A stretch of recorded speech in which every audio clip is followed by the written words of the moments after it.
पापा कब आएंगे? हाँ मम्मी, 2-4 दिन हो गए, पापा घर नहीं आए। आ जाएंगे बच्चों, पापा को महल में बहुत सारा काम होता है ना, इसी वजह से वो रोज घर नहीं आ पाते। अजी, आप कब आओगे? मुझे और बच्चों को आपकी चिंता हो रही है।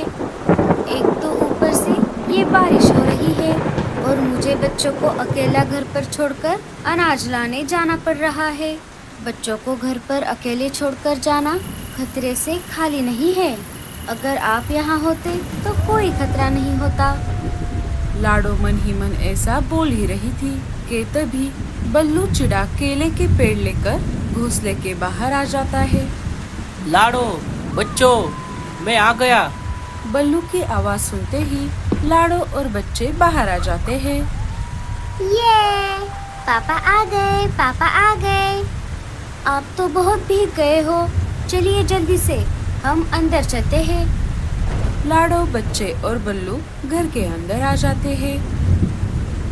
अजी, आपको घर आने में इतने दिन क्यों लग गए? क्या करूँ लाडो, मुझे महल में बहुत सारा काम रहता है, इसीलिए मैं रोज घर नहीं आ पाता।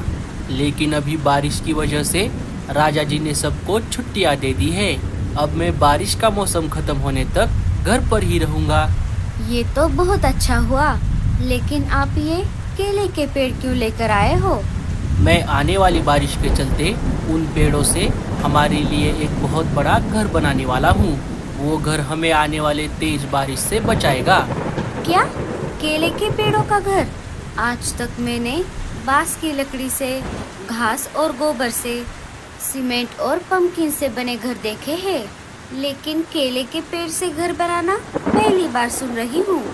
यही तो मेरा प्लान है लाडो, तुम बस देखती जाओ। जब घर बनकर तैयार हो जाएगा तब कहना। पापा, आप तो बहुत भीग गए हो। ये लीजिए टॉवल, अपना सिर पोंछ लीजिए। शुक्रिया पिंकी बेटा। चलिए अब हम खाना खा लेते हैं। मैंने गर्मा गर्म दाल खिचड़ी बनाई है। खाना खाकर सारे सो जाते हैं। सुबह हो जाती है, बारिश थोड़ी कम हो जाती है। बल्लू केले के पेड़ से घर बनाने के काम में लग जाता है। लाडो, मुझे जरा अलमारी से हथौड़ी ला कर देना। अजी, आप ये सुबह सुबह हथौड़े से क्या काम करने वाले हो? मुझे हमारा नया केले के पेड़ों का घर बनाने के लिए हथौड़े की जरूरत है। तुम जल्दी से जाकर अलमारी से हथौड़ी लेकर आओ। अजी, अब बारिश थोड़ी कम हो गई है, आप घर का काम बाद में कर लेना। पहले जाकर अनाज लेकर आइए। अरे लाडो, मैं जब कल घर आ रहा था तब आते आते मैं बहुत सारा अनाज लेकर आया था। वो सारा अनाज मैंने अलमारी में रख दिया है। और रही बात घर बनाने की, तो कल जब मैं महल से निकलकर घर के लिए आ रहा था तब मौसम के जानकार पंछी महल में आ गए थे। उन्होंने कहा कि आने वाले 2-4 दिनों में हमारे जंगल में बहुत तेज बारिश होने वाली है। बारिश इतनी तेज होगी कि जंगल में बाढ़ भी आ सकती है। अगर बाढ़ का पानी हमारे घोंसले तक आ गया तो हमें घर से बाहर निकलना होगा। हम और बच्चे बारिश में भीग जाएंगे। हम और बच्चे बाहर बारिश में ना भीगे, इसीलिए मैं ऊंचाई पर ये दूसरा घर बना रहा हूँ। अच्छा, तो ऐसी बात है। रुकिए, मैं अभी हथौड़ी लेकर आती हूँ। लाडो घर के अंदर जाकर अलमारी से हथौड़ी निकालकर बल्लू को लाकर दे देती है। बल्लू काम पर लग जाता है। बल्लू ने अभी काम शुरू ही किया था कि तभी वहाँ पर मीनू मौसी और टूनी आ जाती है। अरे बल्लू, ये तू केले के पेड़ों से क्या बना रहा है? मीनू मौसी, मैं आने वाले बारिश से बचने के लिए ऊंचाई पर ये दूसरा घोंसला बना रहा हूँ। मौसम के जानकार पंछियों ने कहा है कि आने वाले 2-4 दिनों में हमारे जंगल में बहुत तेज बारिश होने वाली है। एक घर के होते हुए दूसरा घर बनाना, ये कोई तेरे जैसा पागल ही कर सकता है। अरे ओ लाडो, जरा तेरे पति को डॉक्टर उल्लू चाचा के पास लेकर जा। वो ऐसे ऊट पटांग हरकतें कर रहा है, इसके लिए कोई दवाई देने को बोल। केले के पेड़ों से कोई घर बनाता है भला? मीनू मौसी, अभी आप मुझे जो चाहे कहो। लेकिन आने वाली मुसीबत के समय आपको मेरी ही याद आएगी। अच्छा, तो ऐसी बात है। चलो, मैं भी देखती हूँ। चल टूनी, हमें घर पर बहुत सारे काम हैं। टूनी और मीनू मौसी वहाँ से चले जाते हैं। वो दोनों ये बात पूरे जंगल में फैला देती है। एक एक करके पंछी बल्लू चिड़े का केले के पेड़ों का घर देखने के लिए आने लगते हैं। अरे बल्लू, तुम ये केले के पेड़ों से अपना घर क्यों बना रहे हो? अगर बनाना ही है तो किसी दूसरी चीज से बनाओ। सारे बल्लू को इसी बात को लेकर ताने मार रहे थे, इसीलिए बल्लू को बहुत गुस्सा आ गया था। भूरे, तुम मुझे मत सिखाओ कि क्या करना है। तुम अपना अपना देखो, मुझे मेरा काम करने दो।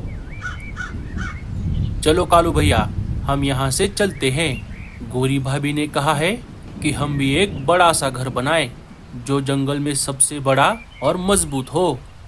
कालू और भूरा वहाँ से चले जाते हैं। अजी, जंगल के सारे पंछी हमें ताने मार रहे हैं, हमें पागल बोल रहे हैं। आप ये केले के पेड़ों का घर बनाना बंद कर दो। हम किसी दूसरी चीज से हमारा घर बनाते हैं। अरे लाडो, तुम उनकी तरफ ध्यान मत दो। तुम देखना, अभी जिन जिन पंछियों ने हमें ताने मारे हैं, वही मुसीबत के समय हमसे मदद मांगने के लिए आ जाएंगे। अब मुझे बहुत भूख लगी है। चलो, हम खाना खा लेते हैं। घर का अभी थोड़ा ही काम बचा है। दूसरे दिन सुबह लाडो अपने बाकी साथियों से मिलने बातचीत करने वाले जगह पर आ जाती है। चलो साथियों, हम सब अनाज लाने के लिए चलते हैं। नहीं नहीं, हमें तुम जैसे पागल के साथ अनाज लाने के लिए नहीं आना। हम हमारा चले जाएंगे। अरे बुलबुल, तुम लाडो को पागल क्यों बोल रही हो? पागल नहीं तो और क्या कहूँ। हम बाकी के पंछी हमारा घोंसला अलग अलग प्रकार के चीजों से बनाते हैं, और इन्हें देखो, ये और इसका पति मिलकर केले के पेड़ों से अपना घर बना रहे हैं। पागल कहीं के। ऐसा नहीं है बुलबुल, हम आने वाले बारिश से बचने के लिए एक दूसरा घर बना रहे हैं, जो मजबूत और टिकाऊ होगा। हाँ बुलबुल, मैंने ऐसा ही एक घर मेरे मायके वाले जंगल में देखा था। वैसे घर में बारिश का पानी नहीं आता। मुझे तो लगता है कि बारिश अब नहीं आएगी। अगर आनी होती तो अब तक आ जाती। अरे नहीं टूनी, बारिश आएगी या नहीं ये हम नहीं बता सकते। क्या पता अभी थोड़ी ही देर में तेज बारिश शुरू हो जाए। मीनू मौसी के ऐसा कहते ही आसमान में घने काले बादल छा जाते हैं और थोड़ी ही देर में जोरदार बारिश शुरू हो जाती है। सारे पंछी वहाँ से निकलकर अपने अपने घोंसले में आ जाते हैं। बल्लू जी, अब हम क्या करें? लाडो, तुम चिंता मत करो, घर का काम पूरा हो गया है। लेकिन आज के लिए हम हमारे पुराने ही घर में रहेंगे। लाडो सबके लिए गर्मा गर्म खाना बनाती है। खाना खाकर सारे सो जाते हैं। जब सुबह हो गई तब लाडो ने देखा तेज बारिश की वजह से जंगल में बाढ़ आ गई थी और बाढ़ का पानी उनके घोंसले तक आ गया था।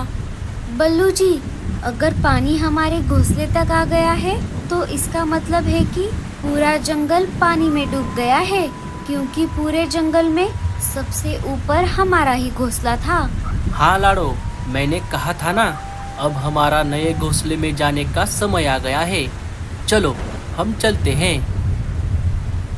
लाडो, बच्चे और बल्लू अपना जरूरी सामान लेकर नए घोंसले में चले जाते हैं। जैसे ही लाडो और बच्चे अपने नए घोंसले में आ गए, लाडो तो घोंसले को देखकर हक्का बक्का रह गई। अजी, आपने तो कमाल कर दिया। मुझे नहीं पता था कि आप इतना बड़ा और सुंदर घोंसला बनाने वाले हो। मुझे माफ कर दीजिए। पापा, हमें ये घर बहुत पसंद आया। कि तभी लाडो ने खिड़की से देखा मीनू मौसी का घोंसला पानी में डूब गया। मीनू मौसी और टूनी पानी में बहने लगी। बचाओ, बचाओ, अरे कोई हमें बचाओ। टूनी, मीनू मौसी, इधर आइए।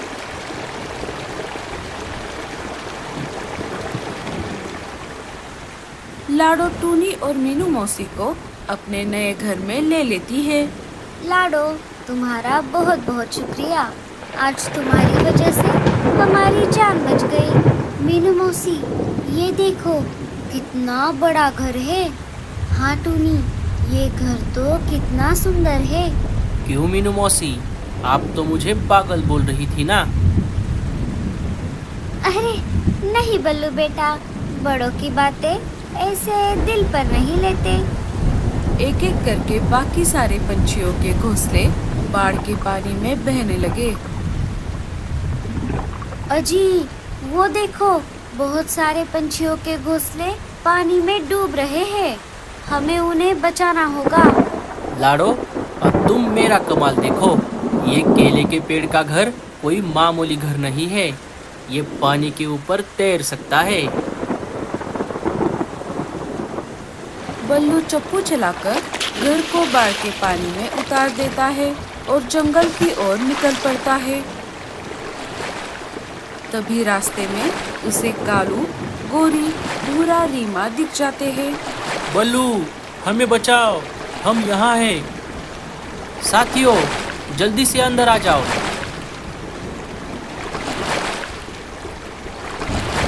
चारों एक एक करके घर के अंदर आ जाते हैं। अच्छा हुआ लाडो, तुम मदद लेकर आ गई, नहीं तो हम पानी में बह जाते। बल्लू एक एक करके सारे जंगल के पंछियों को अपने केले के पेड़ के घर में लेकर उनकी जान बचाता है। क्यों भूरे, तुम तो बल्लू को पागल बोल रहे थे। बल्लू, हमें माफ कर दो। आज तुम्हारी वजह से हमारी जान बची है। बुलबुल चिड़िया भी लाडो से माफी मांगती है। कोई बात नहीं बुलबुल,